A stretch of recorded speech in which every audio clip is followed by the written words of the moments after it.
reverse lunges, biasing something a little bit different, right versus left.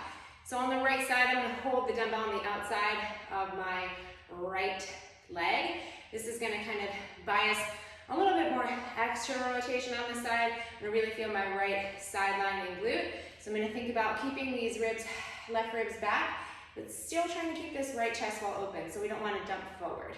And I'm gonna think about inhale, exhale, come up. So this knee should kind of think about almost going towards the second or third toe as you go into these reverse lunges. Thinking about keeping this, you can even take that supinated reach, keeping the left ribs back. With that suitcase reverse lunge on the right. On the left, we're gonna keep the dumbbell in the right hand, and we're gonna really try and bias more internal rotation on this left side. So thinking about left ribs back. And as we go into that reverse lunge, still thinking sometimes that knee is going over the second and third toe, especially if you have femurs that kind of go in and your knees kind of collapse in. Think about nudging that knee out a little bit towards the second and third toe.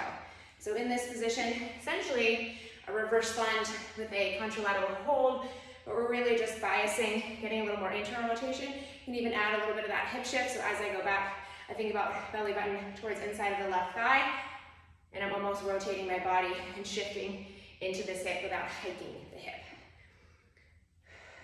So this is kind of a suitcase reverse lunge, showing you the difference right versus left. And the difference in that hip shift is when you go into that hip shift, holding the dumbbell here, I'm shifting into this hip. So it's like belly button towards this left inner thigh as I'm coming down. So I'm sitting into the back of this hip. We are watching that we are not hiking or swaying laterally. So we're shifting into the hip as we go down with the weight here, watching that we don't collapse in this right chest wall.